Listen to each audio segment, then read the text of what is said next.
Welcome to everyone who is joining. Today is Hot Topic Bonus because it is one of my favorite things to be able to address the exact issues that you guys are bringing up.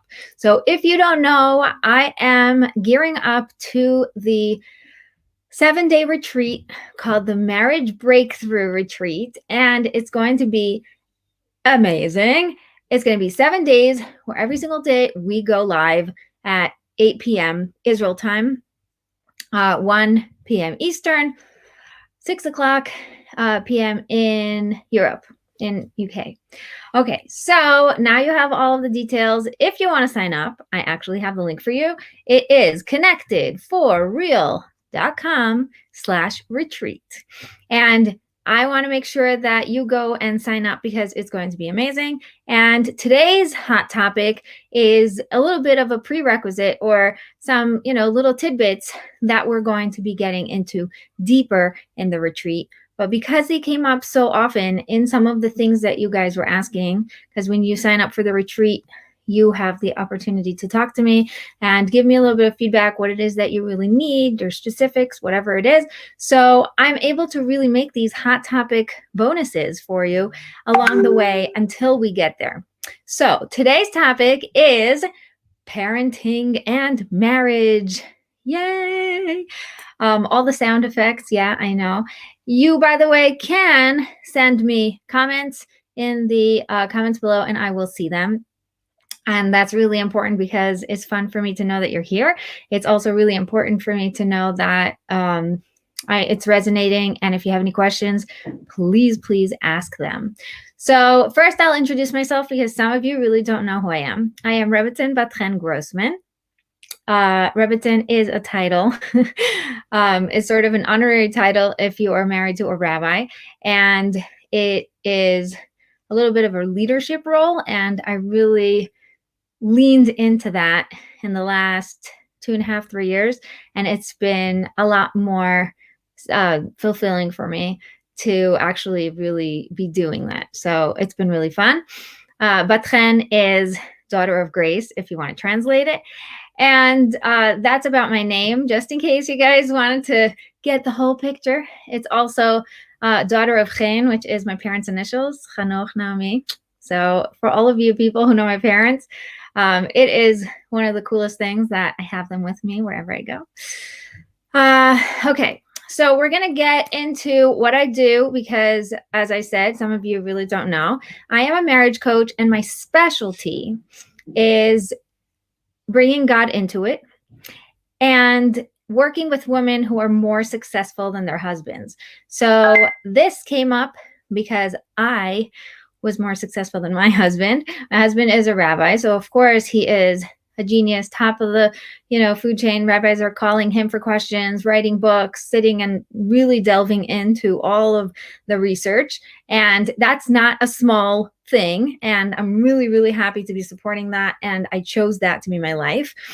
And on the other hand, I was the one who was supporting. So I was, for the first 15 years, a graphic designer. My specialty was packaging. I was working with big companies that had lines of products, and I was making all of their packaging for their products. So that was super fun, super awesome. I loved my job. And with time, I learned more and more what it is that I need to learn and grow and network and develop myself in order to get higher and higher on the ladder of the success, of being a graphic designer. The more I grew, the more resentful I got because he wasn't growing. He was just sort of stuck in his place, in his own thing. He was a guy, a man, and he's just really different. He's growing in a different way, which is his delving into and really, digging deep and getting really gold, and insights and all this stuff. So it wasn't like he was static, but it just wasn't the same type of growth. And slowly but surely, it felt like I was becoming more, reading books that were all about self-growth and reading books about success and how to grow in business. And I am growing. And he's still in the same place looking for, this job and that job and just doing things. And it just felt like I was growing out of the marriage.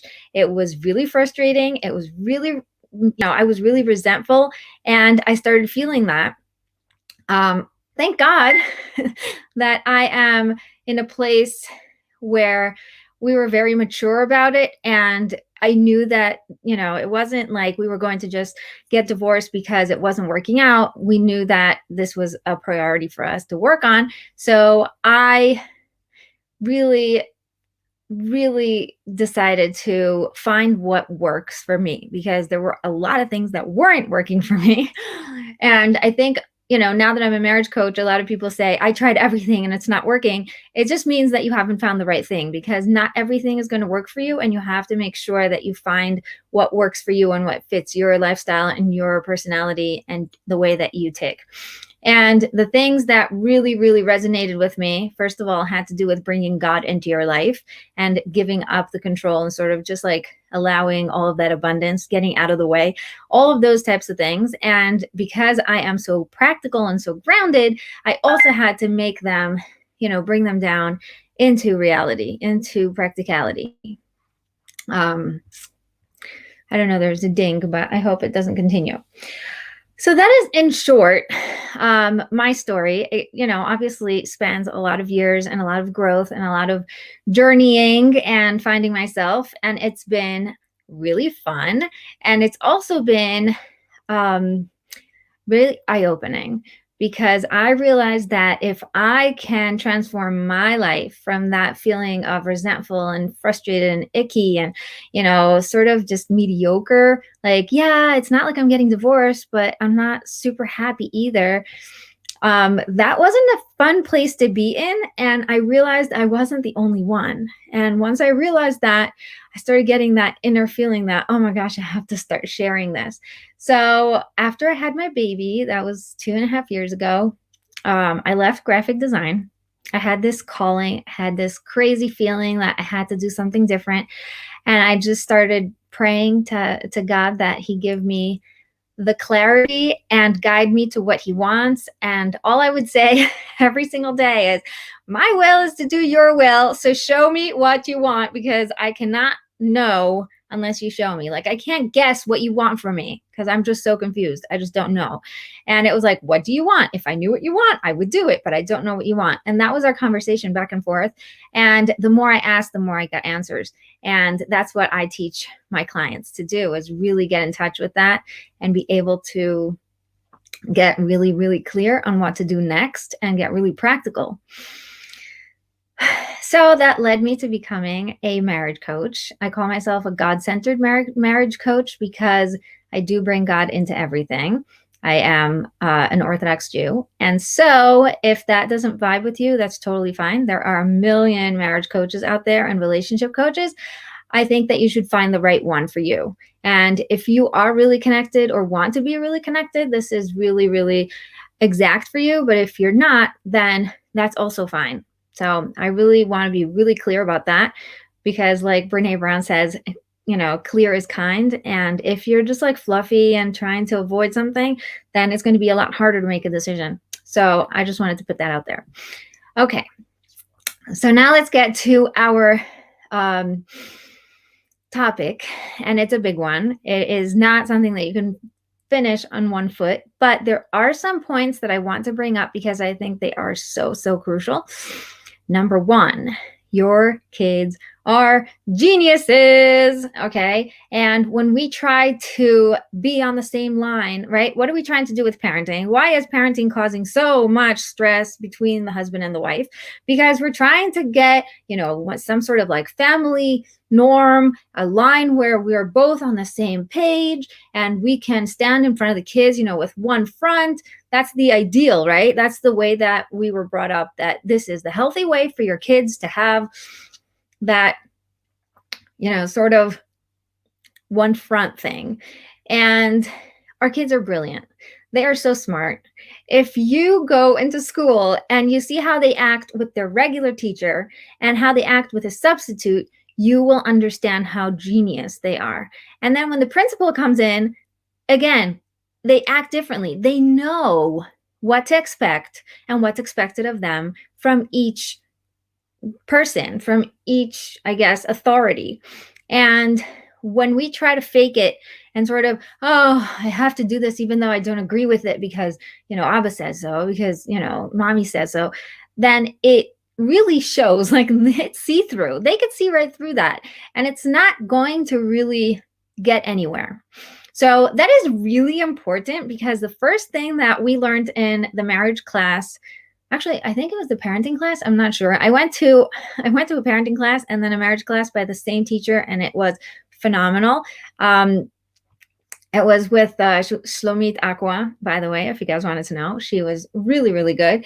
And the first thing she said that really resonated with me, and I was like, yes, this is it. This is the place I want to be, is that you do not have to be the same person as your husband, or your husband does not have to be on, the same person as you. So you don't actually have to become one in front of the kids and have one front, because that's just a little bit fake. Like, the kids see right through it. And so it just gave me so much permission to be myself. It took off so much weight from my shoulders. I felt the difference. And I was like, whoa, what do you mean? And of course, the resistance came right up, because we were taught everything exactly the opposite of what you're saying. How could we not, be on the same page? How can we not be the same front? Like, this is an educational, basis. It was really big. It felt like I was fighting, something that I grew up knowing as a fact. So comment below, by the way, if you agree with, how I felt, and if you ever felt that way, that like inner conflict of like, wait, I heard something that just made so much sense and made me feel so heard and acknowledged, and like shoulders totally down, happy, I can breathe again.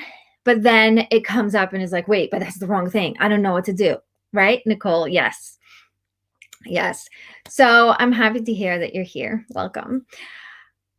So when she said that, all of this expectations came down of, I need him to be on my side. I need him to be exactly like me, and I need him. Now, when I say women who are more successful than their husbands, I'm not only talking with money, right? A lot of women are more successful with their husbands when their husbands are, let's say, learning or in, research or whatever. They just have a regular job, and their wife is more into like entrepreneur and business and going and growing and growing and growing and growing, and he's sort of left behind.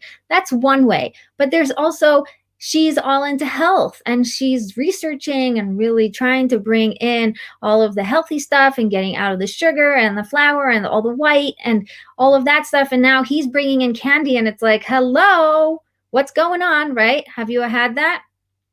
It's totally not aligned. And you feel like, how could we not be on the same level? Like, how could we not be in agreement about this basic thing? It could be also with religiosity level. One person is, he's learning, sitting and learning. He's learning a lot of, esoteric, very deep stuff that isn't really practical. And she went to school and got, the girl side of the learning, which is super practical. She knows way more than him. She is totally, above and beyond, and she's still going to classes. So she's still growing and growing and growing. And he's sort of still stuck on the same place where he was when he got married, except he's going deeper and deeper into it. So he's sort of like stuck in those circles of his, and she is getting more and more practical, more and more, up there. And that's really frustrating too, because then suddenly there's a question and you know the answer and he doesn't. And so like, how do you respect him or act respectfully when you know more? Okay, so that's a huge one when it comes to women who are more successful. And there are a lot of these different things. I'm sure you guys can come up with your own examples from your homes, but that's the type of thing I'm talking about. And the kids pick up on this, and they totally know the truth. They see right through all of our fakeness and like, let's just paint this whole picture for them that we're all one and fight behind closed doors so that they don't know. It doesn't work that way. It's really not. Especially, I mean, I would say the younger ones are super genius because they really feel it. And the older they get, the teenagers, they're really searching for truth, and they're seeing right through the lack of truth. And that really bugs them a lot more than what's actually happening. It's the the undercurrent of like, there's something so wrong here and it's not sitting right with me. So sometimes just notice that it can do more harm than good when you try to be in the same front.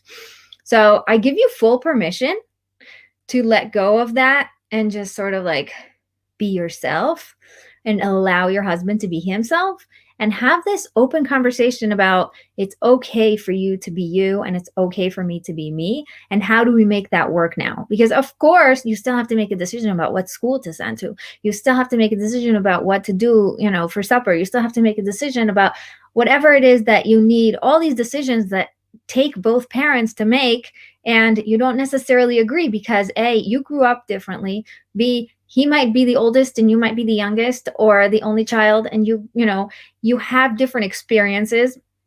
So all these things come to practice when there's suddenly a kid in the story, because when you were just married, it was so fine. Like, who cares? Like you were you, he was he, and that was fine. And then suddenly it's like, oh, we're supposed to mesh, and it's not working. So that's number one, is get really, really clear that the kids can see through it and that they're brilliant and that they know how to handle two different parents who are different. Like, they're totally fine with that. They can handle that better than the fakeness. Number two is bring God into the picture. When you're trying to make a decision about which school to send to, and he says, let's send to the school I went to because that's the type of education I really want. And she's like, no, that's not the type of education I went to. And I want them to have this and that because it's more open. I don't know, you can come up with all the examples in the world. How do we deal? How do we know what's right for the kid, right? Because at the end of the day, he has to go to the school. Like, he's the one who has to go to school. So bring God into it. Say, he's your kid too. I mean, there are three partners in a baby: God, his mother, and his father. So if God is part of the partnership, he obviously cares about this kid just as much or more, and knows a lot more than us what is good for this kid, because he is God. Right. Sometimes we forget that and we think we know better, and that's fine. I'm not going to lie. I do that a lot. So we want to bring God into the situation and ask and sort of just be open to finding the truth, what is right for this kid. And sometimes we'll find that, the answer just sort of comes up on its own. Sometimes the answer is going to come, in different ways. But when you ask, you start getting really attentive to the answer. And by the way, we're going to address that really, really deeply in the retreat. So make sure you sign up if you didn't already. That is going to be, it's in day 2 and in day 3. So they work together because we have the CALM method, which is connect, and then ask, listen, and master. So there's, the ask and the listen, which are both really, really important when bringing God into the situation. So that is the second point I really wanted you guys to really internalize. Now, what was the next thing? I did take notes. I know it. Okay, yes. Our goal as parents is to educate the kid for what? Not to educate the kid to be a kid. Yes, to educate the kid to be an adult. Now, listen really carefully. A lot of us fall into that, trap of telling a kid to just be a good kid. Just listen, just cooperate, and everything will be fine. But really, it's not serving him. It's not serving the kid to be educated to be a kid, because we're not teaching him how to think. We're not teaching him how to make decisions. We're not teaching him how to deal with challenges. We're not teaching him how to handle hardships. We're not teaching him how to connect and how to get in touch with himself. We're not teaching him anything when we teach him to be a kid. And so our job as parents and our top priority is to give them the tools to be able to be adults.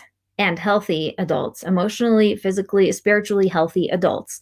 And so our goal, by the way, do you know that one of the funniest things is that children really think, they believe that once they grow up, they won't have hardships anymore. They won't have challenges because being an adult looks so seamless.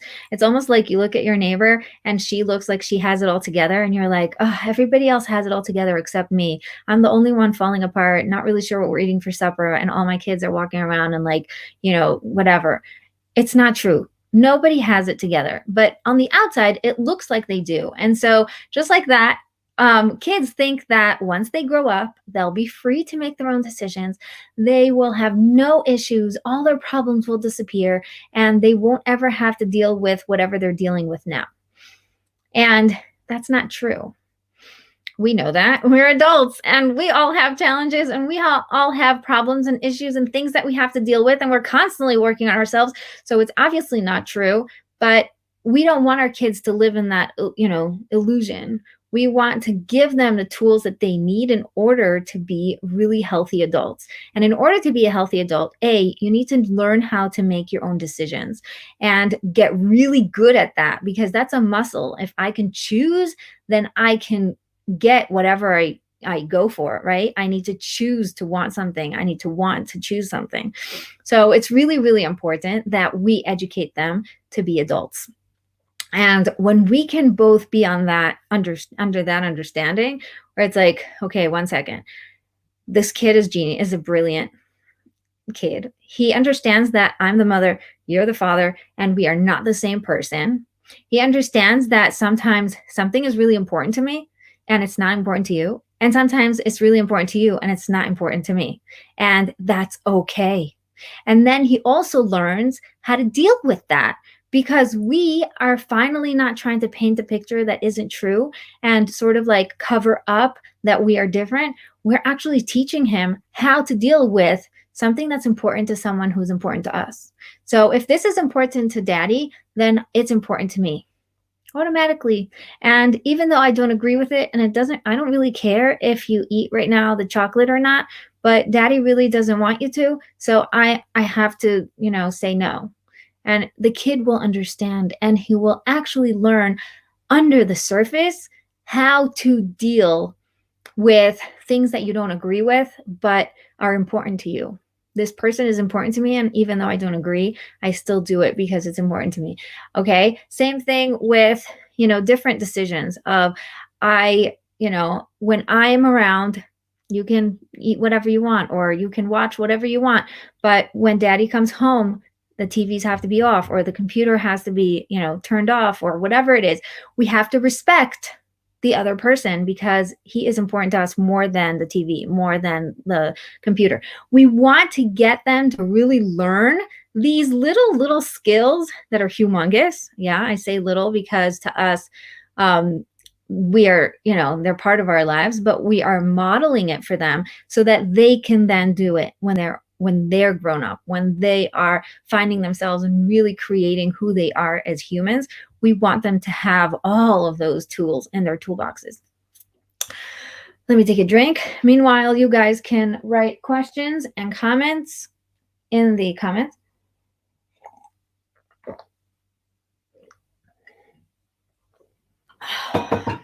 Sorry. Usually I have a guest, and today I'm like all alone. So, okay, now I'm going to teach you something that we're definitely going to get deeper into it on day 4 of the retreat. But I just want to give you a little thing. What did you say? Oh, Cheryl says, so important to be a good role model for the kids. Yes. And you can only be a role model if you start modeling. And that's one of the things that we want to start doing, is just be yourself and show how you are handling a situation. And sometimes I even speak it out. Oh, I really didn't want to go to the post office today, but I knew I had to. It was important to daddy. And I just, went anyway, stood online and did what I had to do because it was important to me too. Like, it was important to me because it was important to him. I can say those words and really act it out, even though it's all going through my head.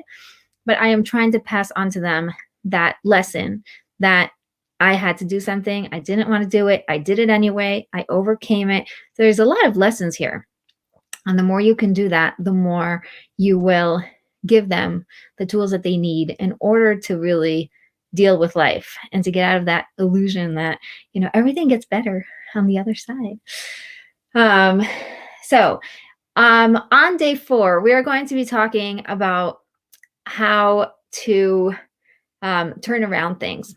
And I'm going to teach you a little bit of that now because I want you to come out with something really, really practical to do, because I'm really into like tools and step-by-steps and giving you the, concrete. If you know, my business is called ConnectedForReal, and connected is like something very fluffy. It's very God, it's very, that ability to connect on a really deep level, but it's for real. Like, it really was important to me to show you that I am super, super practical and grounded and in reality, because that's the type of Rebbetzin I am.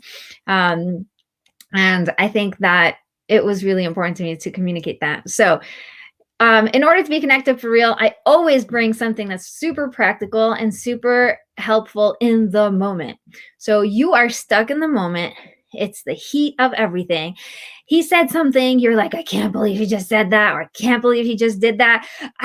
What do you do? And the kids are watching. It's like all going through your minds, and you're like seeing already movies in your head about what's going to be and what was, and because he used to do this and that, he's for sure going to do that. You are going crazy inside your head. Of course, you're like playing it cool, trying to take a deep breath and like sort of pray for some answers. This is what you do. Okay, so before I teach you what to do, I'm going to just give you a little bit, a taste. Byron Katie says there are 3 types of business: my business, his business, God's business.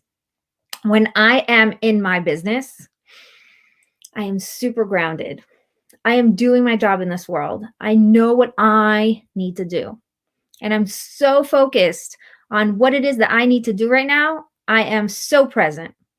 But the second I leave myself to be in his business, what he should do, what he should say, that he shouldn't have done that, then I am not in my business anymore. I'm in his business. And sometimes we do it with God. It should not be Corona. It should not have happened that this, president, blah, blah, blah. It should not have happened that it's raining today. Like, I know better, right? Like, I know what should have been, and God just totally messed up. Like, this is such a mistake that this happened. Like, we're all supposed to be in normal life and not supposed to be in quarantine and not supposed to have all of our kids running around our, between our feet and stopping us from being able to do the things we need to do.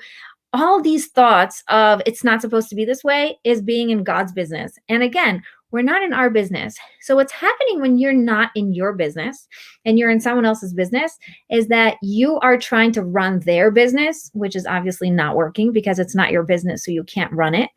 And you're also not at your business. So nobody is at your desk. You're not doing your job. There is, a missing person. Like, you are not actually here present with us. You're somewhere else trying to run someone else's business. So not only are you not succeeding at running his business because you can't run his business, it's not your business, you're also not running your own business because you're too busy over there. So it's a lose-lose for everyone. And it's a lose-lose for your kids, especially because when you're not present and able to really be there for them, then you're not there, not for yourself, not for them, not for your husband, not for anybody. So we want to get you back in your business. Okay. So the practical way of doing this, and now we get back to the practical, but I had to explain it to you before I can explain it further, is ask yourself to fill in the blank. Sorry, I'm going to...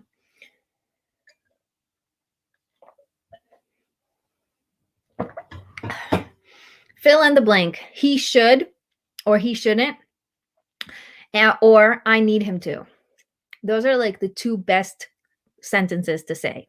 Because when you're in the moment, okay, I had this recently when my husband was saying something really, really disrespectful. Like, I could not believe he's talking like that to me in front of the kids. I was like, woof, what's going on? He was probably really upset or something. And he just started mumbling and throwing these things like this shouldn't have happened. And, da, da, da, da, da, da. And I was like bombarded with all this stuff. And the first thing that came into my head is he should be a lot more respectful. He should act like a mensch. This is not happening. Like he should, right? So I'm in his business. He should speak respectfully and act like a mensch. And then here's the secret of what you do. You turn it around and you take it to your business and you give yourself the same advice. Now just watch how difficult it is. We expect other people to do these like magic tricks. But then we actually have to do them. And you're like suddenly like, oh, that's a little harder than I expected. So in the heat of the moment, can I be respectful? Can I act like a mensch when it's not, it's not being mirrored, when I'm not feeling, when somebody else is attacking me, can I still keep my space? Can I still be my, have my place? That is huge advice, right? Because you can get really, really in touch with what you need to do right now if you just turn around what you think he needs to do. Okay. Or the other one, if you are a completely different person, let's say, and he starts to talk to you like that in front of the kids or whatever, and you just like, get away from here. I wish you would just disappear. I need you to just get out, just leave. That's your thinking. Like he needs to leave. He needs to just get out of here. Like this is not happening. Turn it around. Be like, wow, I need some air. I need to go. I need to go to the bathroom. I don't know. Invent something. Get yourself out of there because you just gave yourself the best advice. That's what you need to do. Take the advice that you would give him, turn it around, and do that thing. You will see it does wonders. Why? Because A, you took responsibility for your own business. And so you are now in control because before, thank you. Excellent advice. Super helpful. I love that. Thank you so much. Before, what we had was I need him to, blah, blah, blah, blah, blah, right? I'm throwing everything at him. Of course, I take no responsibility. It is not my problem that he's acting this way. I'm the good one. Remember, I'm the good one. He's the bad one. Now, there is no win-win when there's win-lose. Like it just doesn't work. So in the 7 Habits of Highly Effective People, that's an amazing book you guys should all read. He speaks so much about the win-win situation where you have to figure out a way to win-win. And the problem is that we were brought up in our culture and in our society that there always is the good one and the bad one, right? I mean, every movie has to have one because if you're not good or bad, then who are you? We can't all be good. It just doesn't work. It doesn't make for any fun. So get out of the drama mode and try to find ways to be win-win, or at least to take responsibility for your side and win. Okay. So instead of thinking, I'm the good one, he's the bad one, he's the one screaming, I'm just going to be like, sit nice here and like show everybody how I'm the good one. And everybody's going to know that Abba is the bad one and that he's, not respectful or doing this and that. Everyone should leave the room. Hi, Shani. What about the kids? Everybody should leave the room. Depends. I don't, whatever the situation is, if you see that the issue is, this is dangerous, then yeah, take your kids out. Be like, okay, kids, we're going outside. We're all going for a walk. We need to get out of here. If you see that it's just that he's doing it to you because he's talking to you and you're like, I cannot handle this right now. I will explode if I continue being in this room. Then just you leave. The kids, he's not doing anything to them. He's probably just trying to get his steam out. And your husband better than anybody else. So you're going to know exactly what the advice he needs. So the point here is give the advice to your husband of what he should do right now. And you know what it is? You need to go and take some deep breaths, right? We do that so much. We know exactly what they need. You turn that around and you're like, you take some deep breaths, girl. Like, do not give the advice until you do it yourself. Because when we give the advice to someone else, that's Hashem, that's God giving us the answer. from within. Okay? I want you to listen to that and like really let that in.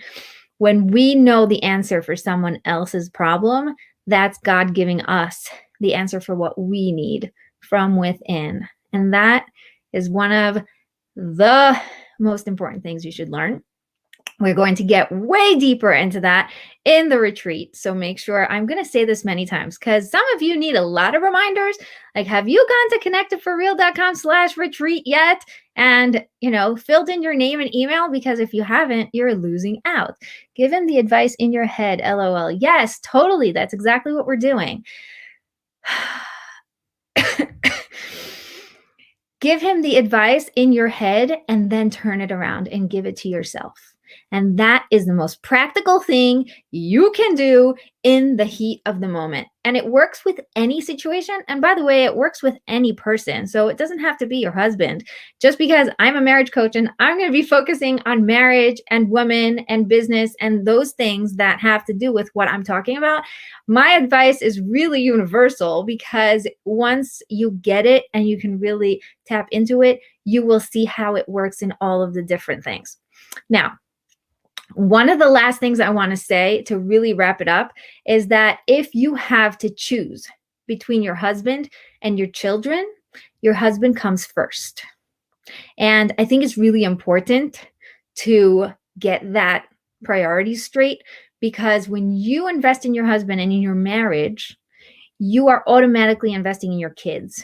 But when you put your kids first, you are automatically disrespecting. I just said that. That was a cool word I just made up. You are disrespectfulling. You're disrespecting your husband because he, his insides right away know that that's wrong. There is something really, really clear about clear priorities. And when we have clear priorities, for example, we have 6 kids, but we had a chance, I don't remember when, before Corona, my parents were here, they watched the kids, and we went away for 1 night or 2 nights, whatever it was. It was like, oh, I don't want to leave the kids and No, do this for your own marriage, for your own sake. You need to invest in your marriage, because when you invest in your marriage, you automatically invest in the kids, and it trickles down and they see it. First of all, they also, hi, Ella. They also know that this is how I'm going to treat my wife, husband, whatever, girl, boy, right? I now know what's most important. Number 2 is you're creating clarity. And by making clear distinctions between what is most important and what comes first and who is more important than who, you are giving them the ability, it's really kind. You are giving them the ability to know. And clarity creates, sort of like this safe place for everyone to be like, okay, I know that, he's, Abba is going to come first, or Ima is going to come first before my needs. And that's just how life is. And so they adjust. Kids are awesome. I love kids. They're just so flexible, so adjustable, so delicious. They're just really, really, they're made for this. Okay. God made them this way because they can handle all of this mess. And we are the ones that have to really make sure that we invest in ourselves and in our marriages before we can trickle anything into everything else. Now, by the way, I always talk about this, and I'm going to bring this again. Your marriage is the core of all of your issues. So if you feel like your life is a complete mess and it's overwhelming how stuck everything is, your work and your job and your money and your kids and your in-laws and your neighbors and your community and everything you ever touched is all stuck, and you're like, I don't even know where to start, and my house is a mess, right? Like everything is out of control, then start with the marriage, because it is at the core of everything. When you fix the marriage, it will fix everything. Everything sort of just like falls into place. And I'm telling you this from experience. I'm a marriage coach, and I am working with women all the time, and they come to me with a million problems, and I say, okay, we're going to focus on this one problem, and you're going to see that when we fix the marriage and we really get in touch with what we need to do in order to create the atmosphere of, peace in the home, to bring God's presence into the home, we are going to find that everything else starts working out. And usually the coolest thing that happens is that you start seeing money is working out, and there's too much, there starts to be abundance, and there starts to be peace, and the kids start working out, and then suddenly this kid is starting to go to school, and this, all the things just sort of fall into place because you start getting more and more connected. And all these things are happening to you really to wake you up. So when you become conscious again, and specifically God conscious, you're bringing God into your life, then you don't need that wake-up call anymore. You're already awake. You're already conscious. So those things sort of just go away because they don't need to be there anymore. Like, how you have an alarm to wake you up. Okay, once you are awake, you could turn off the alarm because you don't need it anymore. You're already awake. So that was really an important point. What else? I think I gave you everything about parenting and marriage. I'm going to talk a little bit more about the retreat because I know, you're probably thinking like, yeah, I'm going to go sign up. But sometimes you want to sign up, but you also know, you want to know what's going to be. So it's going to be super awesome. It's called the retreat, even though it's virtual. First of all, because we are in COVID, and what are you going to do? You're not going to come face to face with me. But it's not only one. Okay, so the first thing is every single day for 7 days, we are going to be meeting on Zoom for an hour. Israel time is going to be 8 p.m. Just like now. America, New York, Eastern is 1 p.m. UK is 6. And we meet for an hour over Zoom, and we're going to be talking about all these really, really important building blocks in order to break through to the next level of your marriage. So it's called the Marriage Breakthrough Retreat because that is our goal, is to get you out of where you are. You're probably either in mediocre, trying to get to better, or you're in really good and trying to get to amazing, okay? Or you're like, oh my gosh, I can't stand this. I'm so resentful and I don't even know where to start. And you'll see that it will also give you the tools. So basically, wherever you are, you're going to break through to the next level. Yes, the retreat is free. Thank you for asking. The retreat is completely free. Why is it free? Because I love you. I'm working with women all the time. I see what's happening. I see what they need. And I just feel so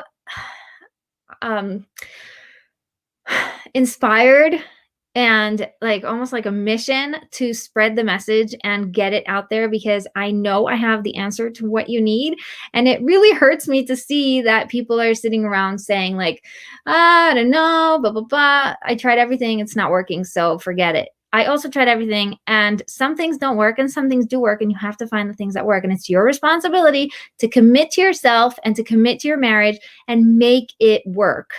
And I know it's a little bit tough, but if you can give yourself back that responsibility, then you can then also take that charge and fix it. So get out of that mindset of the blame and the excuses and the victimhood and all of that stuff. That's not really serving you, and it's just keeping you stuck. Get out of there and really take responsibility for your happiness and make it your life, because it's your life. You're here to live it. And the biggest question that people ask is, why did God give me this husband? What does he want from me? Was this a joke? Was this a prank? What? What do you want from me? What do you want from me? That is one of the most asked questions. And the answer is exactly that. He wants something from you, and that's why he gave you this. So get really in touch with what it is that God wants from you so that you can move forward, because you're not going to get out of that stuck place unless you can really, really take responsibility and commit to finding the answer. So besides being live every single day for 7 days, we are skipping Friday and Saturday in order to give you time to implement and really take a break and let it settle. Then we're going to continue. It's going to be February 15th. So Monday, Tuesday, Wednesday, Thursday. We're taking off Friday, Saturday, and then we have Sunday, Monday, Tuesday. Okay, that's 7 days. During that time, not only are you getting me for 7 days in a row, sort of in a row with a break, you also get an implementation call, which means that, if we were live, let's say in a real retreat, you would catch me between here and there, or between classes or whatever, and ask me a question for 10 minutes, for 5 minutes, right? You would like have that time to really get me for a couple of moments, to really get a personal question in. And I want that for you also, even if it's virtual. So you're going to be able to schedule a virtual call, and we're going to get really laser focused because we only have 10 minutes.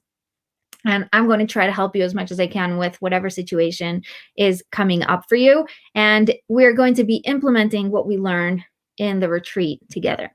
So that's the second thing. There's going to be a workbook so that you can really get into it, take notes. The more you put into this, the more you will get out. And this week is going to turn your life around. And I'm not just saying that because I think it's, fancy to say. I really believe it. I'm doing this for you. I am so committed to making a difference in this world because, as I said, I asked God what to do, and this was the answer. So I'm really, really committed.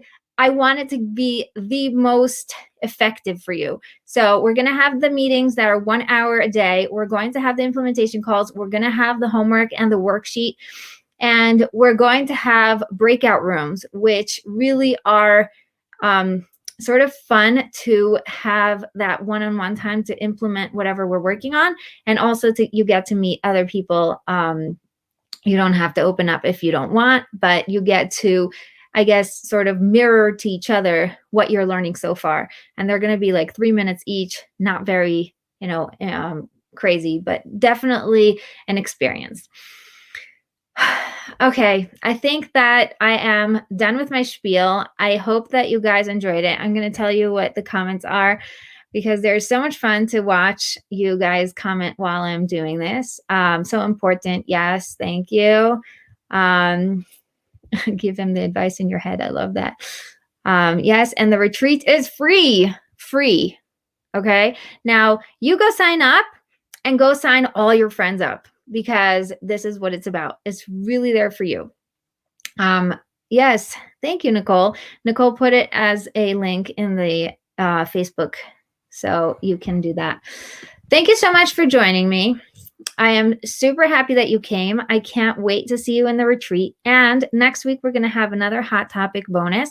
So if you have an issue that you want me to address, feel free to send me a private message or an email and give me a little bit of what's happening in your life so that I can really get very specific. Just like today, I heard from, a couple of people that parenting is one of their biggest pain points. I hope that I was able to help you with that. And we're going to get even deeper into it during the retreat. If you want me to address a specific topic, tell me, because I have a couple of topics that I'm already working on, but I want to hear from you because it's more important for me to address what you need. And if you speak up, you will get what you need. So make sure to talk to me. Okay.